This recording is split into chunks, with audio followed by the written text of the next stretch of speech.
Good morning, and welcome. Would you please rise in body or spirit and join with me in singing number 1007, There's a River Flowin' in My Soul, number 1007. There's a river flowing in my soul.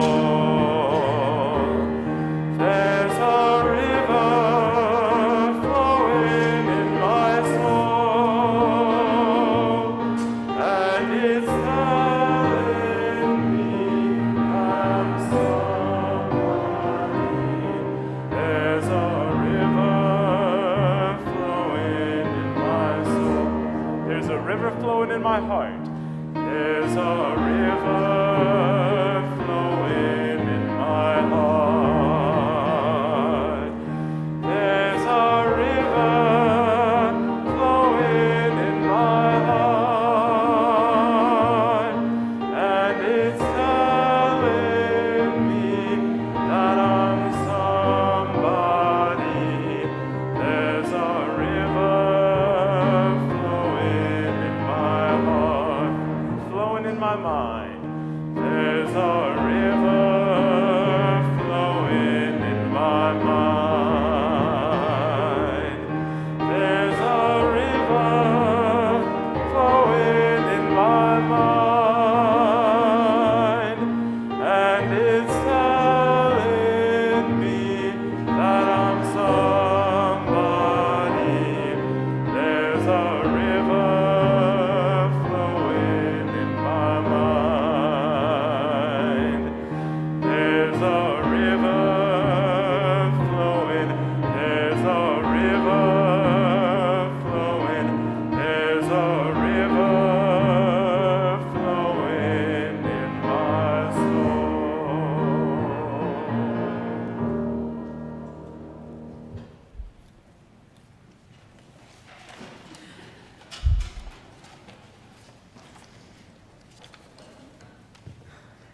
Good morning. Welcome to the First Unitarian Universalist Congregation of Ann Arbor, Michigan. I'm the Reverend Cassandra Hartley, and I have the honor of serving this congregation as Minister of Community Life. I'm joined today by the Reverend Theresa Rohlck, our Minister of Pastoral Care, Carter Smith, our Acting Director of Music Ministries, Allison Halerz, our Pianist-in-Residence, and Mike Halerz, our Technology Consultant. If you're new to our congregation, we welcome you warmly today. We're so grateful that you've trusted us with the gift of your time and presence. If you want to learn more about us, you can join us for a special newcomer welcome in the Jackson Chapel, which is the double doors just past this room. And that's a chance for you to ask questions, get to know staff and other congregants, and help us get to know more about you. If you're new and joining us online, we hope you'll introduce yourself in the chat so that we can warmly greet you there. We also encourage you to take our newcomer survey at UUAA.org/newcomer survey so we can learn more about you and help you get more deeply connected to the community. If there's one thing that the COVID shutdown has taught us, it's that we need community. We need to be with one another in both the times of celebration and in the times of sadness. Today, we have two important ways that we can be there for one another. The first way is a celebration, and it's by helping me celebrate and warmly welcome Deb Markham, who I'm going to invite to stand up now. We're so grateful. Oh, yeah, yes.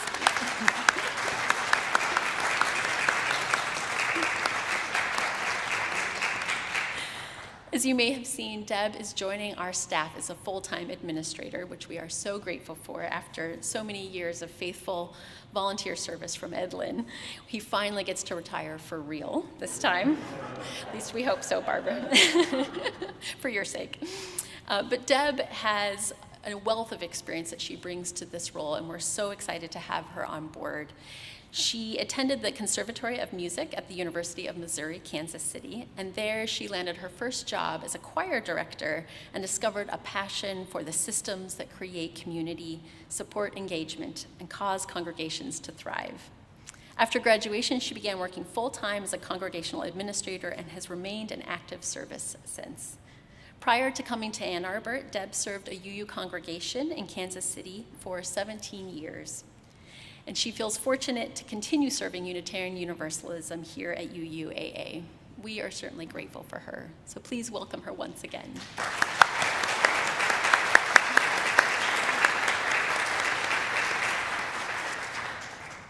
The second way that we can be there for one another is in a time of sadness. One of our beloved community members, Angela Barber, has been living with ALS for some time, but she is now in hospice and in the final stages of her life. Her family has arranged a drive-by parade of love and support for her today at 1 p.m. Since Angela is homebound and can no longer communicate verbally, she will be sitting by the window. This is a surprise for her, by the way, so don't mention it. But she will be sitting by the window when the parade goes by. And it's a chance for her to see that even if she didn't know you, that you're there to love and support her in a time of great need. As her sister Anise put it, she needs to know that she's not forgotten in these final days. Anise will also be outside collecting flowers and cards if you wish to drop those off. For the address of where to gather for the parade, you can see our closed Facebook group, and you can also see the sign out by the offering. So please help us support her in this important time. Let us move now more deeply into this time together. Today is a special summer service where we will explore our UU principles by engaging in different activities throughout the building and then gathering together here once again. So in that spirit, I invite you to reflect on the words of Kenneth Patton from our hymnal. We arrive out of many singular rooms, walking over the branching streets. We come to be assured that brothers and sisters and siblings surround us, to restore their images on our eyes. We enlarge our voices in common speaking and singing. We try again that solitude found in the midst of those who with us seek their hidden reckonings. Our eyes reclaim the remembered faces, their voices stir the surrounding air. The warmth of their hands assures us, and the gladness of our spoken names. This is the reason of cities, of homes, of assemblies in the houses of worship. It is good to be with one another. We are gathered for worship.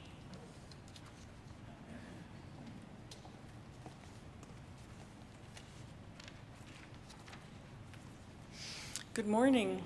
Good morning. It is good to be with one another. Today's service is going to focus on the principles. And when I think of Unitarian Universalism, three things really pop up to mind: the chalice, covenant, and principles. I think those are very unique to this religious tradition. And so today I'm going to ask Reverend Cassie to help us light the chalice, and if you would join me in saying these words. They're ones we say often and all the time when we gather. So say them today with intention. Really think about what we're saying that we are lighting this chalice for. Would you join me? We light this chalice for the light of truth. We light this chalice for the warmth of love.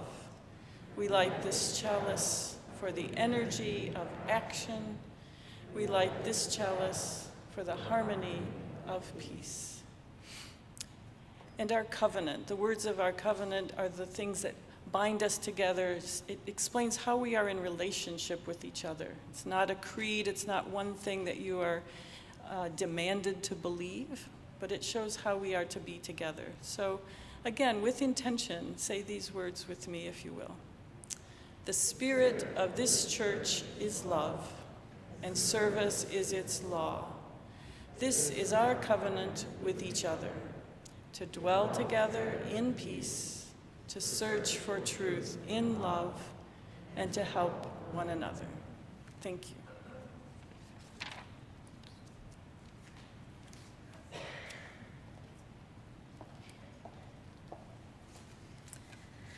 So as I mentioned, today is a very special Sunday. Usually we would sing our children off to their classrooms about this time, but today it's our turn to join them. For the next roughly 30 minutes, maybe a little bit more, you will have an opportunity to move throughout the building, and you'll have a guide in your order of service. If you have seen the QR codes, you can scan those and you'll get the full order of service with the guide, or there's some paper copies as well. If you're joining us on YouTube, the order of service link should be there as well. And the guide explains how each room has different meditations in it, and these are sort of stations, as you might say, an opportunity to explore our 7 UU principles and our 8th principle with more hands-on activities. If you're joining us online, there will be a series of online videos that you can join along with, or you can choose to use the time in whatever way is most useful for you. Whether you're online or in person, there is a chance for you to interact with each other and to interact with our principles in ways that we don't normally get to. So for example, all of us, whether online or in person, will get a chance to be here in the sanctuary with Allison, who is doing a musical meditation on our proposed 8th principle. She'll be playing some pieces that are from underrepresented or marginalized composers and styles. And it's a chance to listen to the music and really reflect on what emotions the music brings up for you, whose artistic voices you hear in your daily life, and whose voices might be missing. It's also a special opportunity for those who are in person to explore music in a different way. So Allison is inviting you to come closer to the piano if you wish, maybe not too close to her, but closer than you might normally. You can sit in the choir loft. For kids, even, you can sit down by the piano and see how the music changes as you move throughout the room and experience it in different ways than you might normally. So we do encourage you, if you do want to leave the sanctuary and you're here in person and you're an adult, we encourage you to keep a sort of meditative quiet so that people can stay focused on the experience of going from station to station. But we also know this is a multi-generational worship service, and silence and quiet look different for our little ones, which is to say it might not happen at all. So no pressure on children and families. Just enjoy the stations and really interact together and enjoy this experience. If you have any mobility concerns and you want to stay here in the sanctuary, or if you want to stay in the sanctuary for any reason, as you'll see in the guide, we do have several options on the clipboards in addition to the musical meditation that Allison is doing. And you can get those clipboards from our ushers, who have 3 different options. Some journaling prompts, some coloring pages, and a finger labyrinth, so there's options there. You're also welcome, if you're interested, to sit in the social hall. The online meditations that our online guests and congregants will be experiencing are there, and you can sit and watch what they're experiencing. When it's time for us to regather, we are going to do a really fun experience where Carter is actually going to go out into the hallways and be brave enough to start singing us back into the sanctuary. So we invite you, when you hear that music, if you're here in person, to join him in singing and use that time to finish your meditation and regather here in this space. And of course, once we're all back here, we'll sing together. So let us go forth now on our individual journeys, knowing that even as we go on our own, we are still held by community. And as we move, we'll sing "Where You Go, I Will Go, Beloved." Let us join together in singing as we move now. Where you go, I will go, beloved. Where you go, I will go. Where you go, I will go, beloved. Where you go, I will go. For your people are my people. Your people are mine. Your people are my people. Your divine, my divine.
These past few years, it sometimes feels like the news in the world is so overwhelming and negative.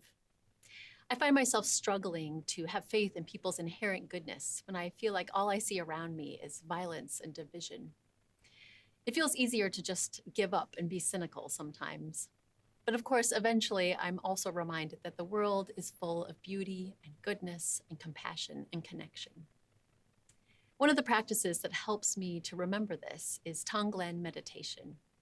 It's a practice that can help us to reawaken our compassion for ourselves and for others.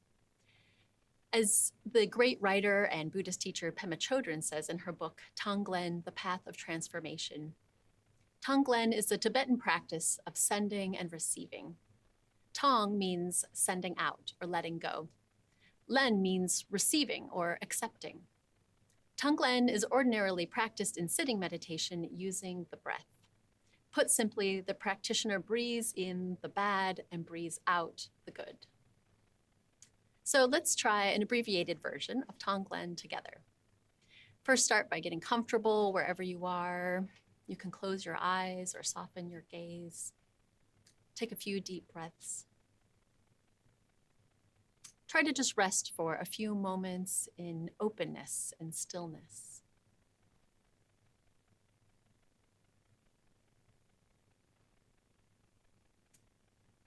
Now think about a situation that you're struggling with in your life, something that is challenging, but don't start with something that's too overwhelming.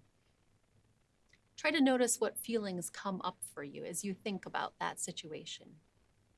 If, for example, you're feeling anxiety, on your next inhale, imagine that you're breathing in all that anxiety and fear, and then as you exhale, imagine that you're breathing out peacefulness and safety.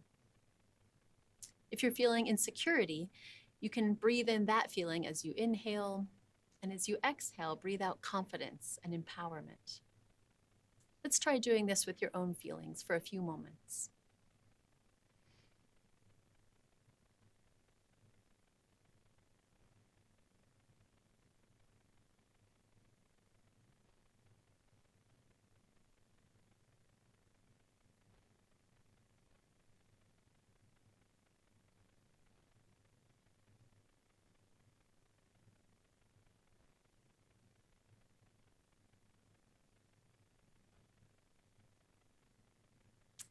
Now let's try to do the same thing again, but this time imagine all the people in the world who are facing the same or similar situations to the one you're facing.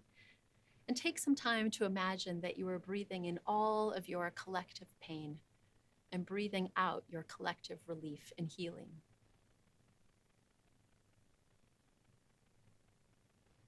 Now let's shift to thinking about someone else in your life who is struggling, someone that you want to help. Imagine the feelings and experiences that they're having, and then breathe in that pain. When you exhale, breathe out the love and care that you wish for them. Let's take a few moments to do that.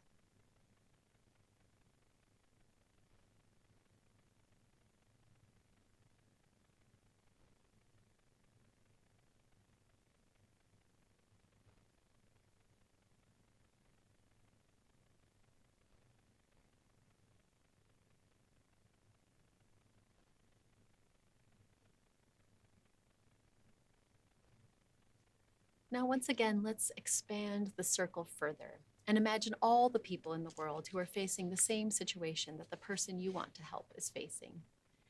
And breathe in their collective pain and breathe out their collective relief.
And now let's release our ball of energy, so to speak, out into the world and try another exercise. Now this one, you do have to be standing, and you just need to be standing with your feet about hips width apart. Just let your knees relax, your legs relax and loosen, and let your arms relax by your side. Just take a moment to start slowly turning and looking over each shoulder, and you'll move from side to side like this. And as you start to get more into the motion, and you'll start to notice that your arms will travel with you and start to gently knock against the sides of your hips. And we actually carry a lot of emotion and even memories in the muscles in our hip area. And so the idea is to sort of gently tap them and release some of that emotion and get the energy flowing. So this movement is often called knocking at heaven's door. So let's try that together.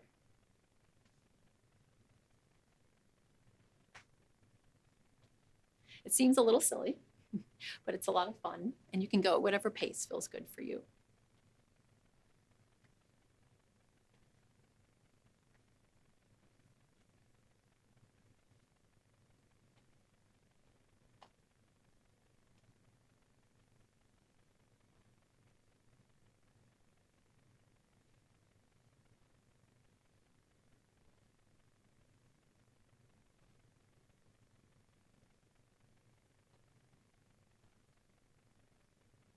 Right, I invite you to start to slow down and come back to center. Of course, you can do this as long or short as you want, but this is a great way to just get started and get the energy moving in your body. And I hope you will find this and other exercises helpful as we try to connect more deeply to our whole selves.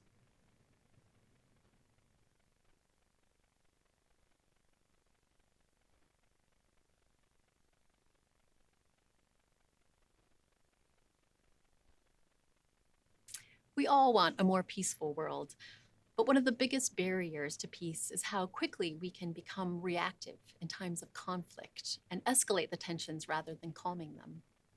This is true on a global scale, of course, and it's true in the smaller interactions that we have every day. Our congregation was lucky enough to have Hunter Flournoy, a brilliant life coach, spiritual teacher, and therapist, come talk to us about how we can better engage in conflict. I highly recommend the service if you haven't seen it yet. It was on February 21st, 2021. Hunter talks in this service about how whenever we're engaged in conflict or someone comes at us with aggression, the prefrontal cortex, or thinking part of our brain, goes offline. So we can't engage very well until we can calm our nervous system and begin to feel a sense of safety again. Hunter has been gracious enough to teach our staff some simple exercises to help us do just that. So I want to share some of those with you today. One exercise is to tense all the muscles in your body. You can start with your feet, your legs, all the muscles in your pelvis, the muscles in your stomach, your chest, your shoulders, your arms, your hands, even the muscles in your face, and just try to hold all of that for about 3 seconds. And then let go and just release. Sometimes it's helpful to just have a deep sigh as you release. Another exercise that you can do is to focus on breathing. Of course, deep breaths always help us to feel more calm. Sometimes just a deep sigh can help. Or you can try a practice where you breathe in, inhale twice, and then let go. So, and if you can, try to allow your jaw to relax as much as possible. And if you need a little help with this, a lot of us carry tension in our jaws. You can even use your hands to sort of gently pull your mouth down and release the muscles in your jaw. So when we're faced with conflict or what our bodies perceive to be a threat, even if it's an emotional threat rather than a physical threat, we often have one of several reactions: fight, flee, freeze, or fawn. Fawning is the one we don't hear about as much, but it essentially means people-pleasing to diffuse conflict. So another way that we can work with conflict is to see if we can take a moment to notice what kind of reaction we might be having and diffuse that specific energy. So if, for example, you're responding to conflict by freezing up, you can try an exercise where you contract your muscles and then extend and stretch as you're contracting. If you're feeling the flight response, you can try running in place or any motion that gets that energy of fleeing out. If you're noticing that you're feeling a fight response, maybe your fists are starting to clench up, you can try doing this motion, which if you're a lover of 80s music like me, you can call a stop in the name of love motion, and breathe out about 9 times. So if you want, you can do that with me now.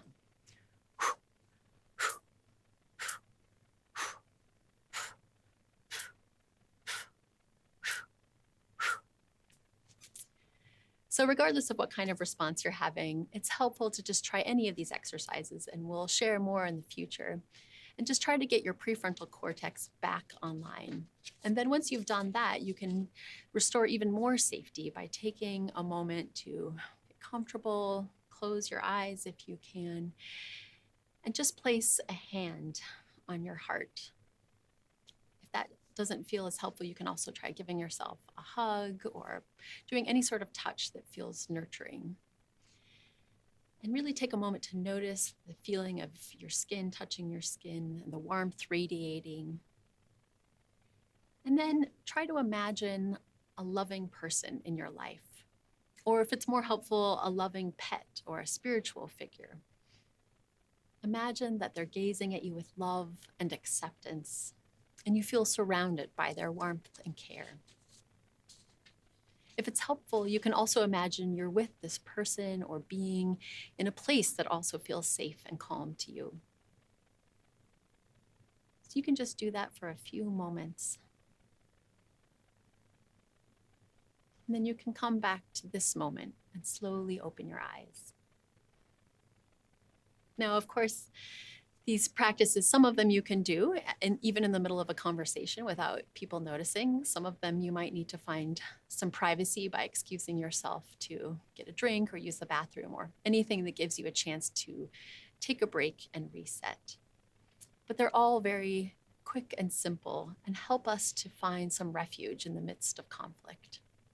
It's a powerful way to stay more grounded, even in the midst of tension. As social beings, we are often hurt in relationships, but we also heal in relationships. I hope these practices can help you to find that greater sense of peace and connection.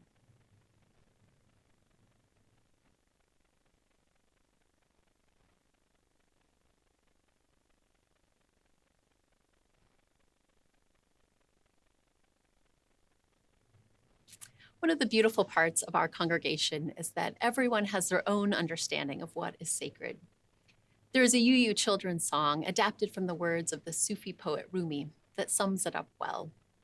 The lyrics are, "It's a blessing we were born, and it matters what we do. What we know about God is a piece of the truth.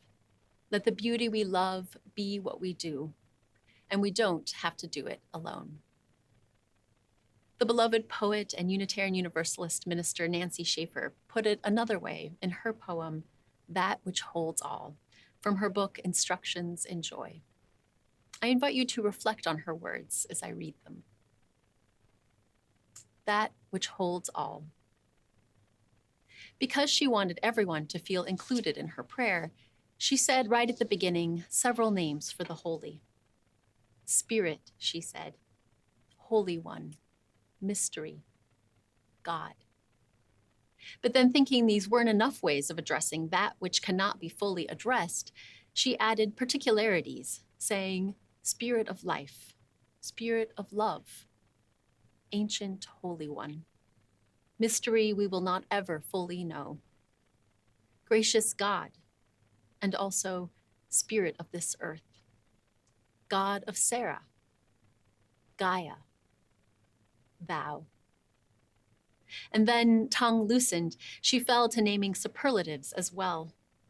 Most creative one, greatest source, closest hope. Even though superlatives for the sacred seemed to her probably redundant. But then she couldn't stop. One who made the stars, she said. although she knew technically a number of those present didn't believe the stars had been made by anyone or anything, but just luckily happened. One who is an entire ocean of compassion, she said, and no one laughed. That which has been present since before the beginning, she said, and the room was silent. Then, although she hadn't imagined it this way, others began to offer names. Peace, said one. One my mother knew, said another. Ancestor, said a third. Wind, rain. Breath, said one near the back. Refuge. That which holds all. A child said, water. Someone said, Kuan Yin. Then, womb. Witness. Great kindness. Great eagle. Eternal stillness. And then there wasn't any need to say the things she thought would be important to say, and everyone sat hushed until someone said, Amen. What is your name for the sacred? Take a moment to reflect on what word or words resonate for you. If you feel comfortable and you're joining us live, you can write your word or words into the chat when you're ready. If you're joining us on demand, you can email your word to me at cassandra@uuaa.org. We'll write each different word on a puzzle piece and then put all the pieces together to create a picture, if you will, of the beauty and diversity of our community's beliefs. May it remind us that we each truly hold a piece of the truth, and we don't have to do it alone.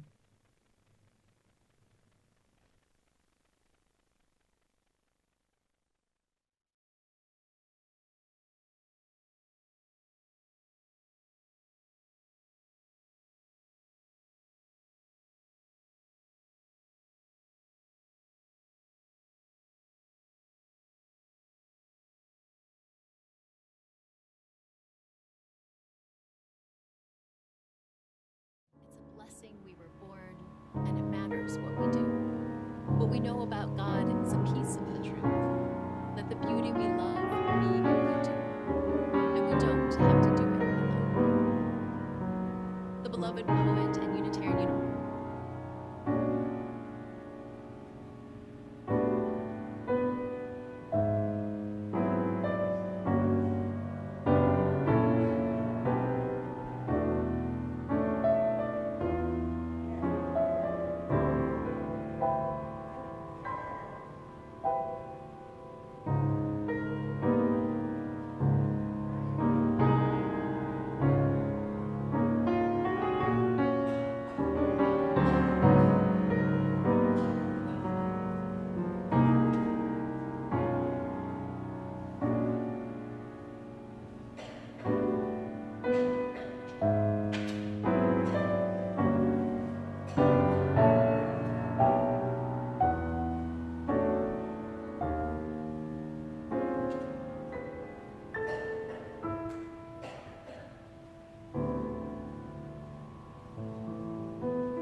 Each of us has returned from our own spiritual journey today, but that journey does not end here.